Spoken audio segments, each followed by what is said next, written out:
ভাষায় জনগণের সাথে ইসলামের নামে প্রতারণা করছেন, নাম দিয়েছেন জামায়াত ইসলামী, ইসলামী দল, কিন্তু বাস্তবে হচ্ছে ইসলামের নামে নূর ইসলাম কায়েম করার চেষ্টা থেকে বলেন ভাইরা আমার। আজকে দেখলাম জামাতের ইশতেহার রয়েছে কওমি মাদ্রাসা সংস্কার করা হবে। সাবধান হয়ে যান, এই কওমি মাদ্রাসার সিলেবাসে হাত দেওয়ার মতো ক্ষমতা বাংলাদেশ তো দূরের কথা বিশ্বের কারণে এই ঠিক বলেন ভাইরা আমার।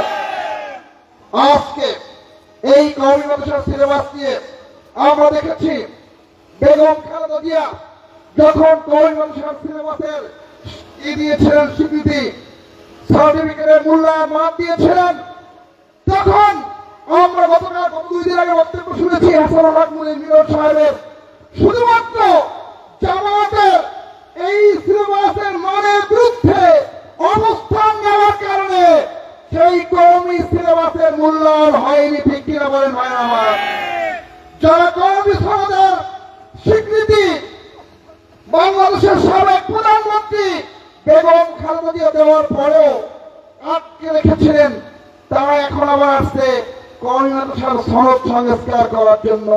এটা প্রতারণা ছাড়া কিছু হতে পারে ভাইরা আমার। আজকে আমরা আদর্শ বিসর্জন দেইনি ইসলামের নামে, আমরা ইসলামের নাম দিয়ে আমরা এটা কখনো বলিনি শরিয়া আইনে যাব না। আমরা সবসময় চেয়েছি ইসলাম কায়েম হবে, অবশ্যই সেজন্যই আন্দোলন করি, সেজন্যই আমরা রাজনীতি করি, ঠিক কিনা বলেন ভাইরা আমার। আজকে দেখলাম সাবেক একজন মন্ত্রী উপদেষ্টা এনসিপি প্রধান নাহিদ বলেছেন জামাত নেতৃত্বাধীন জোট ক্ষমতায় আসলে রাষ্ট্রের কোন ধর্ম হবে না, বলেন নাউজুবিল্লাহ।